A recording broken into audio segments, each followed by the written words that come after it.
speaker. So those of you who don't know about Chris is probably one of the most famous female hackers in the world.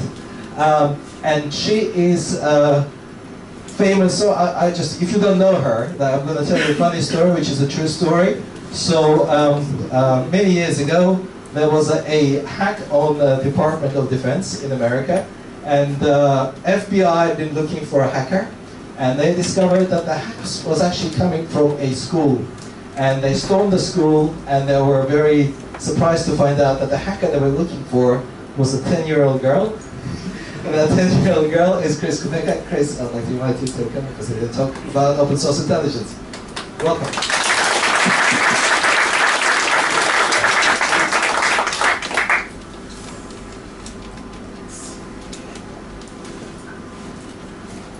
Okay, I hope everyone can hear me, because they said I had to bring the microphone very close to my mouth on this one. So one of the things I want to show you tonight is how you can use different types of open source intelligence gathering to look at many different things, whether it's an IT system, an IOT system, or any sort of critical infrastructure, because I think all of us like electricity and water and, you know, lovely things like beer in a bottle, which I will definitely be partaking of later. So, he described me a little bit. Yes, I was unfortunately busted hacking at the age of 10. At the age of 18, the U.S. Air Force started to recruit me, and I went ahead and started working for them. I also was in U.S. Air Force Space Command, handling things such as hardening against, this is like a drinking thing, electromagnetic pulse, and I worked in a Space Operations Command, so a SOC of a different type than you might be used to, and also handling solar weather to make sure that our vulnerable systems were in safe places when we had space issues and solar issues. And I was also previously a military aviator. I was the third woman ever in enlisted combat as an aviation for the U.S. Air Force on the largest plane in the U.S. military's inventory called a C-5 Galaxy. So I'm rather partial to the word galaxy. So, we have a lot of challenges when we're dealing with hackers, from a 10-year-old to any of you in this room, and a lot of it revolves around the fact that there's a lot of entry points and exit points. There's also a lack of good testing. I think you've seen the sticker on the back here. This is from OWASP ZAP, and surprisingly, even security tools and vendors don't even bother to do that basic of a test by using something like this wonderful free OWASP ZAP tool. So we've got a lot of problems. There's also profit over vulnerability, which is still a huge problem. Lack of standardization. There's just a whole bunch of issues. And now that we have just more than your regular IT issues, like smart meters and so forth, these are all devices that can be affected by a lack thereof of digital security.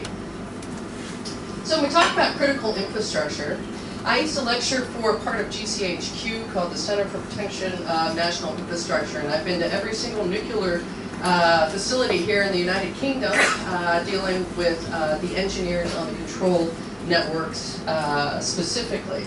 I've also done a lot of water systems and a lot of different things for the UK government and other governments. Now, this picture is actually from China, as you may or may not have guessed, and it is actually part of an electrical power plant, which unfortunately was pretty easy to find because, hey, why not put up a web application that you can actually control with no authentication right on the internet?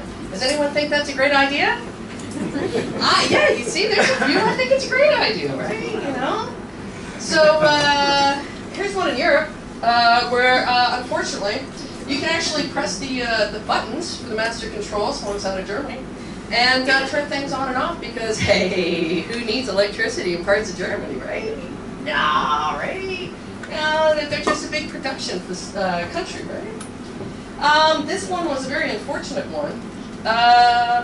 So there are a few critical infrastructure protocols that when they were made back in the day, they didn't think about hackers, they didn't think about web application, they didn't think that they would even be on the TCP/IP networks. And one of these is called Modbus. Now, Modbus you have to, you can interact with, but it has to be sent commands in hexadecimal, and only certain commands can it take. And this one was very unfortunate because it had a web server on it, and also it was being controlled by a remote access Trojan. This particular remote access Trojan was actually being controlled by someone behind a Russian ISP called Vimpel ISP. And this happened to be a power plant somewhere in Europe. This same exact party that was controlling this particular power plant was also on a login for ABS, and wait, one of the big Dutch banks. ABN AMRO, that's what it's called. And it was very curious because I had to talk to a few ministers about the fact that this particular issue had been going on. And unfortunately, the EU does not have, say, an EU-wide cert that proactively looks and scans all of these different countries to see if there's a major problem. They leave it to the individual countries, and not every individual country either is proactive or is even mature enough to have any sort of tools or knowledge to be able to do any of this different stuff. So this is a water system in Italy. Italy is not quite as mature, we'll say, right now as the NCSC and the United Kingdom. This is an actual aqueduct, which they also produce some electricity as well. And this is an extremely interesting one. We caught a criminal gang taking advantage of the fact that there was a a German company that does a lot of shipping between logistics for both Germany and into Russia. And what they were doing was hiding illicit goods in and out and changing the manifest of the cargoes so that before anyone could check the containers, they would get all of their stuff out. So exposing some of these systems in logistics can have a major impact. Some of the things that were found were weapons that were used in minor terrorist attacks. This one's great. Over in Norway, they also were infected by the same rat that I had showed you previous. Salmon farming is a big part of their income in that particular country.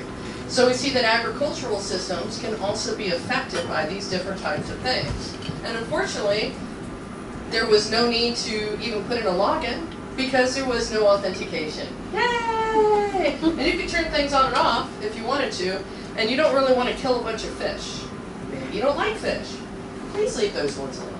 They're kind of nice. This one used to also lecture for the underground and the overground for transport for London.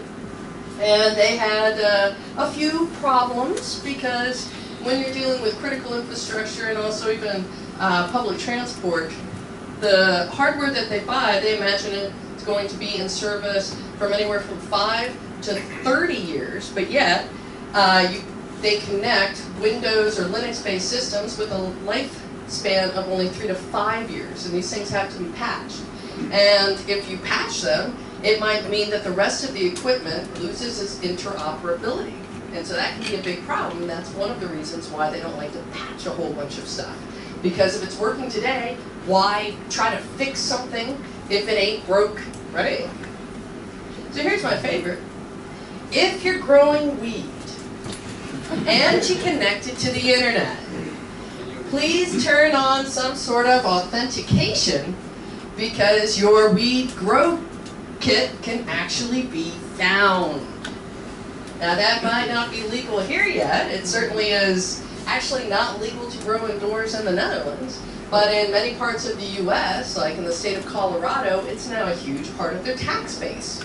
So what if you were a super evil cat hacker and you wanted to affect something like that? You could just go through Colorado, geolocate, find a whole bunch of IoT grow operations and win them. Or maybe do some extortion before you allow the systems to come back up, right? So, who likes clean energy? Yay! Only person I've heard of that doesn't like it is Donald Trump. So, you can use different type of dorking, so not just say your Google dorking, but using certain keywords and strings with alternate search engines that are looking for systems.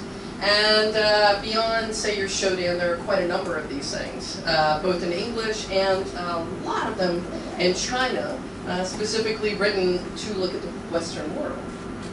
And in this case, I wanted to give a demonstration for the EU Commission because I was giving them evidence about some of the major issues that were occurring in Europe and in the world. So we see a solar panel. We can see a whole bunch of solar panels because what happens is some of these alternate search engines will scrape all of the HTML and will also include any scripts that are running as well, so you can actually leverage them completely for all sorts of lovely dorking. And hey, if you have a solar panel with a web application, guess what? Fantastic! Because a lot of these particular vendors, they don't think that you could actually use this stuff to work. So they don't set up, say, a login immediately or some other barrier that then would not be scraped by various different types of search engines. So this is a very unfortunate thing. This one's wind turbines, and unfortunately Denmark has a whole bunch of wind turbines. Now when I used to do lecturing for CP&I, about 3 years ago they asked me to do a demonstration about what the UK looked like for wind turbines. And I was able to find a whole bunch of wind turbines, and about 83% of them still had the default credentials of admin. Sounds like a great idea, right? When you're doing a critical infrastructure demonstration. And then the UK was like, please don't show people that. We're going to have that changed. That's a good idea, right? Yeah. So, in addition to these things having, say, a web server or maybe a remote management connection or something like that, many times they've got other things that can be connected to them. And hey, I'm a hacker. I identify as a hacker. And I love databases, because there's all sorts of things there. I also like other things, like, oh, how about some FTP? What kind of building control system might that be? There's elevators that you can find online, by the way. Who took an elevator up here? Who wants to take an elevator back down? There you go, right? So you can find a lot of these different things that are connected to things. Or, if you're a little bit evil like me, you can actually use them as a pivot point. And many times these things are not going to be monitored. So hey, how about that? You just opened a doorway into something that nobody else wanted you to open. So who has a smart meter? That's it? Really, I won't look up your home address, I promise. Right? Now there's a reason why in the Netherlands we have the right to refuse these things, and it's because they have not been properly security tested. And they don't consider privacy a big deal. So I did refuse mine in the Netherlands. And so, hey, they keep saying, well, we're going to meet certain treaties and so forth by trying to make the electricity much more efficient. And part of that plan is smart meters. So who doesn't want a better world, right? So I can find certain vendors that sell smart meters where they're hooked up directly to the internet because, again, they did not think about security or privacy, which is a bit of a shame. Because here's a login. This one happens to be in Poland. And it goes over HTTP, which, you know, that's kind of cool, right? You know. Why do you need encryption for somebody's home smart meter? No. So then, luckily, I was able to use a little OWASP zap, and there was a directory transversal, and then I could bypass all the authentication and get in to see all the energy consumption reports, and if I wanted to, I could have most likely been able to adjust various things as well. So who thinks that that's a great idea? Yay! There's a few back there. You want me to go ahead and adjust your electricity rate? Yeah, I see some hands. Yeah, so this can be bad.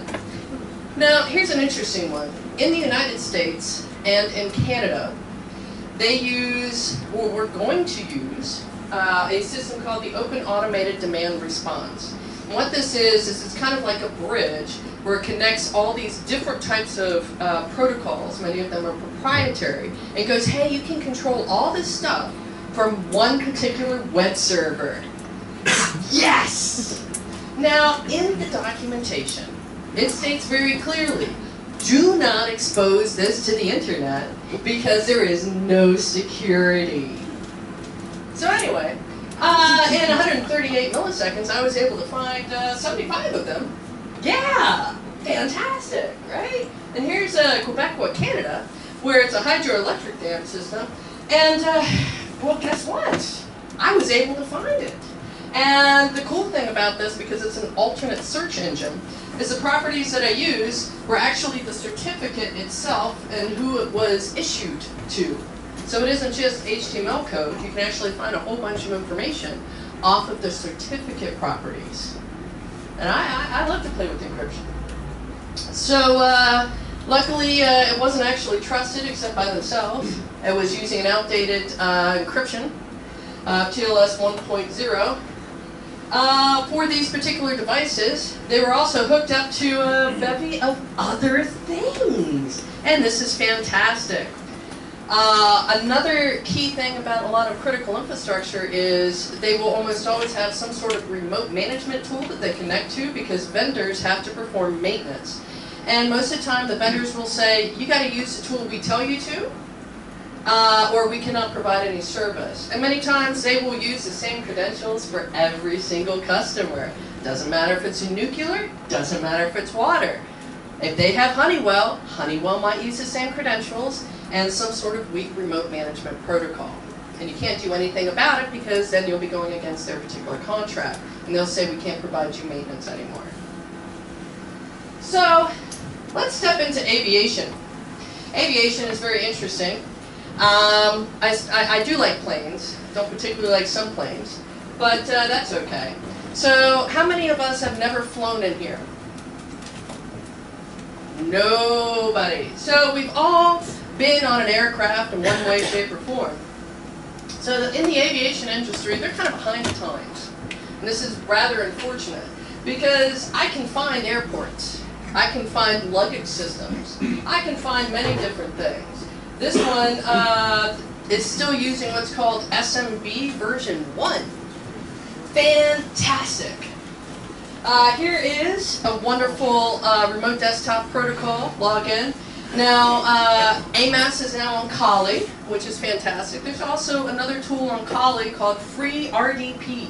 So basically, if I can find your RDP, I can use that tool, and I can then own your RDP. So I love RDP. So does Russia. And hey, here's a traveler system where it's unencrypted, and you can go ahead and try to log in. And trust me, they don't do any monitoring because I share a lot of things.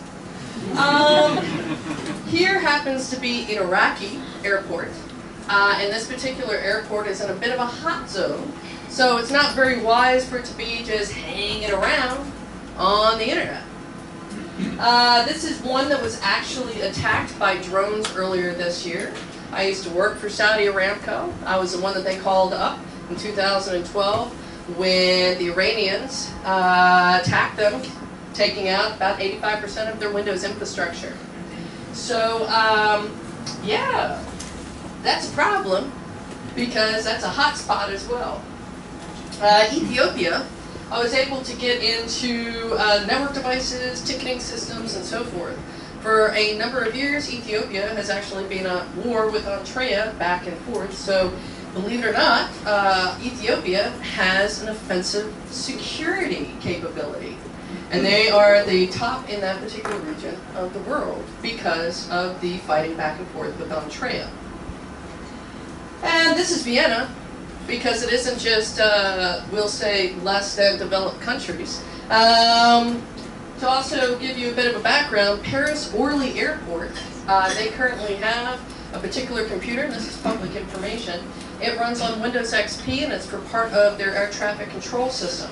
They only have one employee who knows how to work it. It's on bare metal, not virtualized. And that particular person actually retires in 2021, and they have no plans to upgrade it until that person retires. And it causes so many problems that it gets knocked out on a fairly frequent basis, and then all of a sudden, all of the traffic around Paris, it even affects Charles de Gaulle Airport as well. So it's a pretty big problem. And yeah, no plans. Just no plans. Vive la France, right? Now, on this one, I ran into a bit of a problem where I promised that I would not say who this U.S. aircraft manufacturer was until I do a full aviation talk in November here in London, because by that point they have been told that they should be fixing their issues. So back in April, I was able to, I don't know if you can read this, laugh out loud, you probably shouldn't extrapolate from the website to flight control code. So aircraft nowadays are flying computers. And the flight control software that they use with all these different sensors and to do a lot of automated things, they're software based. And who thinks that they're properly security tested? I see one hand. Oh, you're so wrong. You're so wrong. So in this particular case, this U.S. aircraft manufacturer has no coordinated responsible disclosure program whatsoever. Yeah, we all fly on aircraft. That's fantastic, right? Yeah. They exposed the login system to get the flight control software that runs both civilian and military aircraft, classified and unclassified systems. They also exposed their entire test development area, and I can tell you, running security operations centers, we do not monitor those because there's load balancing, testing, and things like that, so it would always be false positives and looking like it was under attack. So what attackers can do is get on those systems and then use them as a pivot point. They can also, if they're an advanced nation state and they want to keep what's called persistence, see what the environment is going to look like tomorrow to maintain that access inside all the time. So it is definitely not a good idea to expose your test development system to the outside world because of predominantly those two issues. And in addition to this, unfortunately about 5 years ago, they decided they no longer needed senior developers. Sounds like a great idea, right? They no longer needed senior developers. It's okay. The coding practices, I can definitely tell you, are quite poor. And so the U.S. government asked me not to communicate with them directly until they started handling the event. I was also contacted by the UK government to do the same thing. This particular aircraft manufacturer was very afraid of what my quote-unquote intentions were. And so they sent someone to my hotel in Las Vegas while I was in DEF CON to try to get me to sign a non-disclosure agreement. Who here thinks I signed that non-disclosure agreement? One person. Yeah, I don't believe in them. I do all my research out of the Netherlands, and we have very strong laws to protect researchers like myself. So the Dutch government is providing me protection for this particular case. So the U.S. government, Department of Homeland Security's critical infrastructure team has been putting a lot of pressure on this particular manufacturer because they do a lot of military and classified stuff. And so it's kind of a good idea. So I've been working on that quite a bit over the past month and a half because of the situation. So there's other areas like maritime. And I might actually be setting up something with someone, well, a country, on a demonstration of how you can actually steal a military vessel shortly. So that's going to be fun. I was working on it a little bit earlier today with them. And there are a lot of different things that you can do. One of my favorite ones is this automatic identification system. I don't know if you heard in the news about an Iranian oil tanker that the U.S. government was trying to stop, and it then would disappear and then pop up in another area of the world. Well, by naval law, maritime law, you are not allowed to turn that off. It's supposed to identify you, where a buoy is, where other ships are, so that you don't collide. Because sometimes you can't see anything at sea. So it was a system set up for all of these things and safeguards. Unfortunately, you can manually turn it on and off. There's a couple of other reasons why ships do this. Smuggling, pirating, and if there are refugees in the Mediterranean and they don't want to be obligated to rescue them. So we're seeing a trend where they just shut their AIS off. It's illegal, but nobody's been busted for it. You also have, and this is quite interesting, these are very, very large boats, cargo boats. And there's very little physical control anymore, so it's run over the GPS system. And it's not the military-grade GPS system, it's the same GPS system that your home drone would be on, the civilian system. And we've already seen that these things can be manipulated. Right now, Russia set up in Syria an electronic warfare center that's been manipulating the civilian GPS system to keep drones from bombing them. And it's gotten so bad it's affected parts of Israel, and now pilots can no longer use GPS to take off or land. So in order to land at those two airports, you have to be a pilot that is certified to actually use manual controls. So if that gives you any idea how you could possibly steal a boat. Yes, you can. You also have different radio bands and things that are just not encrypted. There's also a little bit of satellite communication that comes back and forth. And if they happen to be lucky enough to have 4G, but many times there's a lot of 2G and 3G. And you can step those bands down and break encryption all the way down to 2G. Of course, you can jam things with Wi-Fi. And then, hey, who likes Windows? I like Windows. And a lot of these systems are running on a light version of Windows, whether that's a light version of XP or 7. It's called Windows CE. And they're used to control the screens and a lot of different things for what's called industrial IoT. So we talked about this lovely oil tanker. I think I sent a tweet, but I found out that the US government had offered the Iranian ship captain $1 million in cash to park it someplace where they could take it. And I'm like, I could own an Iranian boat for $1 million, right? Because all I have to do is rename it. So you can actually rename your stuff, which is fantastic. This is an actual ship communications where, hey, why do you need a login? Why do you need encryption? You can just do whatever you want with it. It's a cargo ship.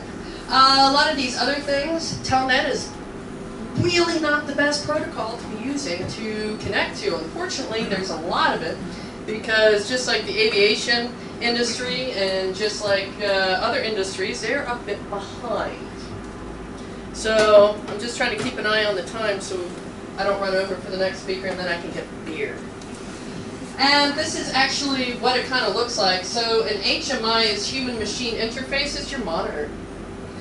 And if you've ever heard of Stuxnet, part of the attack was the monitor display screen showed that nothing was wrong. Yay! I'm gonna steal that boat.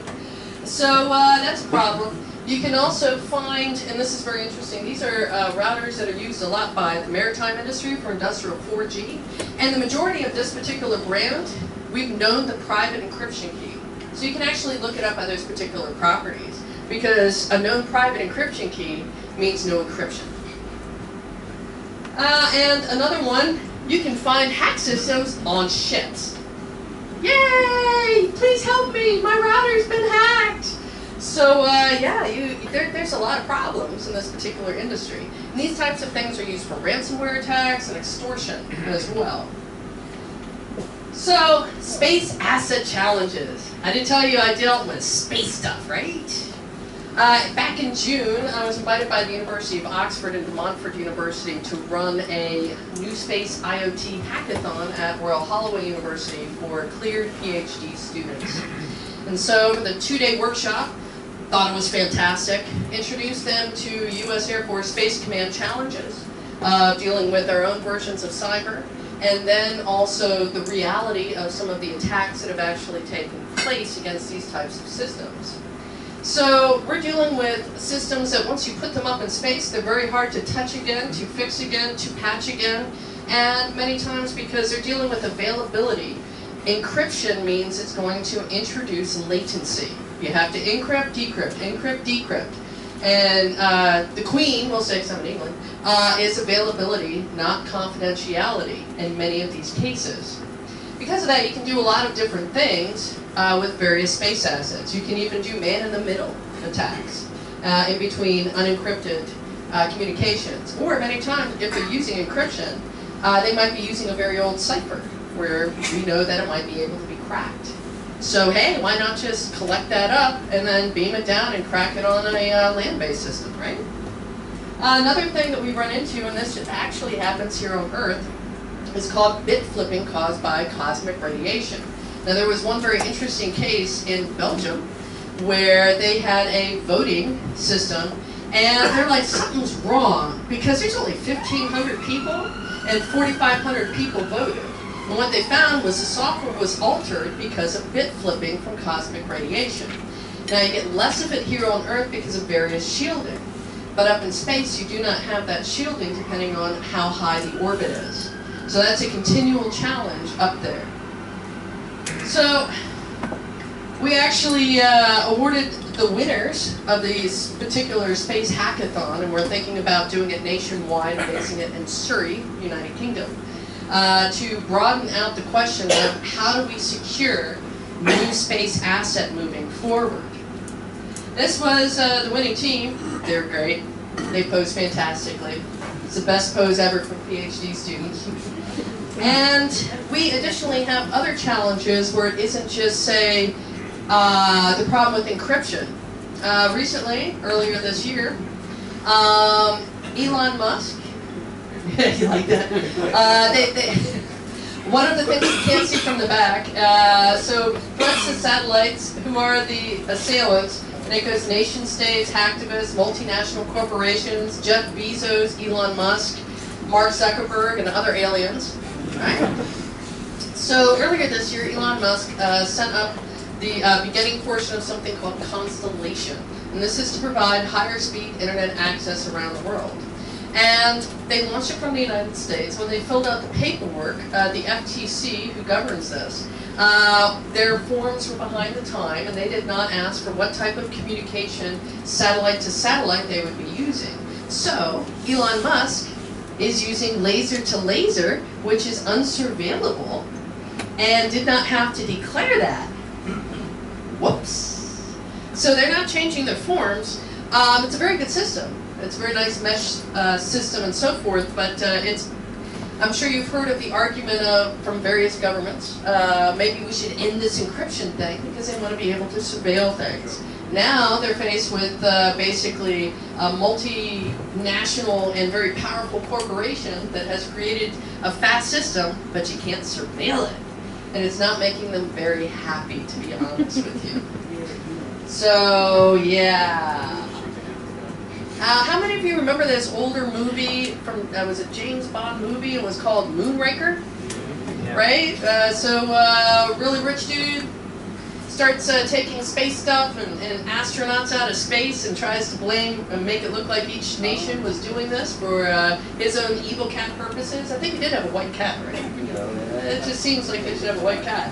So now we're faced with the possibility that if you have enough money, you can actually launch for about 7,000 euro a smaller satellite system. And what if you put propulsion onto that? You can then weaponize it, and you can launch a bunch of these from Kazakhstan, outside of regular control. So one of the other things that we're looking at doing with the University of Oxford is to set up a blue team competition and a red team competition using some of these smaller space satellites which are in low orbit. We've spoken to the ESA to make sure that space debris won't be a problem. So in case they go smashy smashy, I want to do smashy smashy with the satellites, it won't cause a problem because obviously we would not want to cause more space debris issues up in space. So that's one of my next really fun projects, which I can't wait to start. Who wants to play with satellites? Yeah, all right. By the way, I've been asked to help run the Space Hacking Village next year in DEF CON. So definitely stop by, right? Because you gotta have fun with life, right? Even in space. So you can actually find new space IOT systems, and sometimes they're on the internet. Isn't that fantastic? I love it. And this is kind of a bit of a problem because you don't necessarily want to find these particular things because you never know what they might be running, right? Or what effect they might have. Now, there's also a symbiotic, well, there's a relationship between satellites and aircraft. So the live navigational maps that an aircraft now receives is actually sent from a space satellite. So it's set unencrypted in most cases. What if you were able to interfere with that and change the map? To give you a bit of a background, my area of expertise that I advise various governments, including the EU Parliament in the UK, and the US, and so forth, is actually cyber warfare. So, how to kill people with technology is the best way to describe it. So, these types of things can be used against us by naughty people or naughty governments. And we want to be very careful with these things. So down to our regular houses, because a lot of us have various IoT assets inside our house beyond a smart meter. And this was kind of funny. When I showed this graphic at the EU Commission, I was not aware that one of the rules were that you could not make people laugh. And I made one lady burst out laughing. So I was kind of pleased with that one. So I wanted to show the EU some of the problems with home alarm systems. Now many of these are IoT systems, and again, they have not been properly security tested. So what if I could remotely shut off your burglar alarm system and then just walk in and grab exactly what I wanted? Link it up with your Facebook history when you're going to be out of town. Hey! Or when your kids put out that they'll be out of town. Children, they always give you away. So France has a huge problem with these particular types of things. Another one is fancy schmancy washing machine systems. So Melly has this great system where if you pay a bunch of money, you can get an IoT smart washing machine and dryer. And then if you have multiple Melly appliances for 800 or 900 quid, they'll sell you a hub that also connects directly to the internet. I've been trying to contact this company for 2 years. They don't have any way to contact them about the security problems. They also have commercial systems that are very popular in Denmark, where you pay, and I've been able to get into those systems as well and alter the payment. Again, they will contact me. So you can find, because it has a web server. I like to say, if it's got a web server, attack it like a web server. It doesn't matter if it's a printer, doesn't matter if it's a home alarm, or a washing machine. And so here's the hub. It's pretty groovy. You know, hey, why not pay all that money just to get right into a system? And what's even better is they hard-coded the username into the login for some of this stuff. Yes! Woohoo! Best money I ever never spent. I don't buy these things. They scare me. I know too much. And here's an actual smart home. So this particular company sells a service and an application to control all of your IoT, including internal and external cameras, appliances, smart plugs, your home water heater as well. And there's no encryption. And I was able to bypass all the authentication because in the code itself, always look at the page source. You can find juicy stuff in the page source. You can just bypass everything, and then, hey, I could see into the living room. Who wants me to see in their living room? Nobody. Please, no.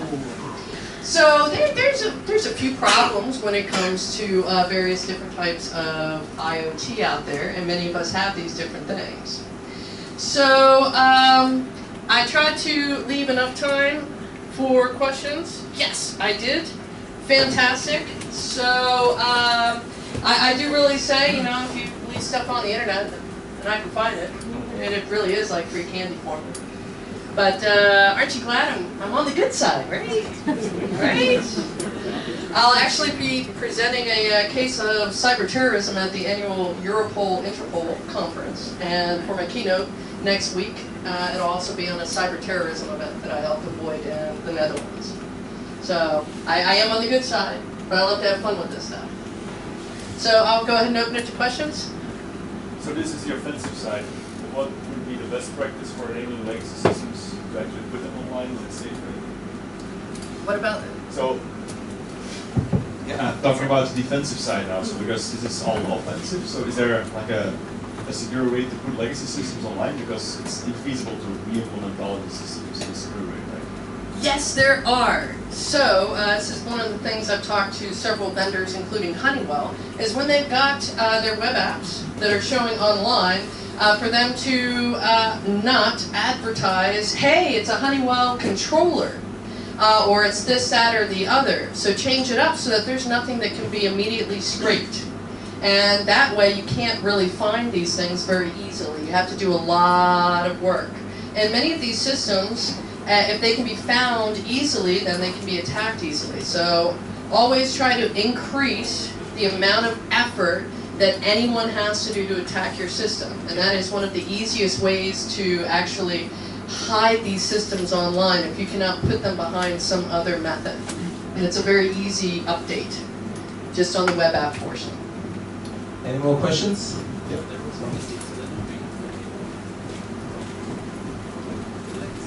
Do you think bitcoins are safe? A little louder? Do you think bitcoins are safe? No! So, I've actually been working with Bellingcat, Europol, Census, and an intelligence apparatus to track Bitcoin mining by the last blocks of different systems, both in regular countries and sanctioned countries, and those blocks can be traced to coins that are on watch lists for human trafficking and illicit arms trafficking. So we've been developing a system for the last couple of months, since July, during my last big visit here in London, doing that. Cyber warfare question. As you said, your specialty is there. How long do you predict then that the Mars satellites will stay in orbit before China accidentally fires missiles into them? Yeah, China loves firing land-based missiles into space and destroying things and causing a huge amount of space debris. So I think that the moment it comes close to providing internet access that isn't available to Hong Kong and Taiwan, then it will be immediately at risk. Any more questions? So quite a lot of your examples of unresponsive companies and things were consumer services within the EU. So is there a scope to use the information commissioners of the GDPR to actually go after those companies via the regulators if they're unresponsive via direct approach? Yes and no. One of the things, this isn't public yet, but there's a particular project that I've been asked to work on, that because a lot of the countries do not have enough staff for their data protection agencies to handle all of this stuff. Instead, a particular part of the EU has asked me to set up a program using this type of stuff to, proactively find these particular types of things, give them a warning and a fix-it, and get the stuff hidden and pulled offline. Because there just is not enough staff to enforce the EU GDPR, or even enough staff to enforce the UK laws here. So trying to be proactive before the fire starts. One more question here in the back. Hi, you mentioned all those vulnerable systems. I used to run a number of different types of honeypots back in a while just to study what people do. Have you ever had a situation where you've broken into a system but you realize you're part of a honeypot? You are the honeypot? Yeah, no, because I can find the honeypot properties pretty easily. And another thing that I do is, if you saw that some of this stuff was from Census, that particular project started from the University of Michigan. And one of the key people behind that project was the person who set up Project Honeypot. So I work a lot with them to find and detect honeypots. And many times honeypots just are not set up correctly, and you can still scrape to find that it's compot or whatever type of honeypot pretty easily. Okay, we've got time for one more question. One more question? Okay, I'd like to thank Chris. Thank you very much, Chris.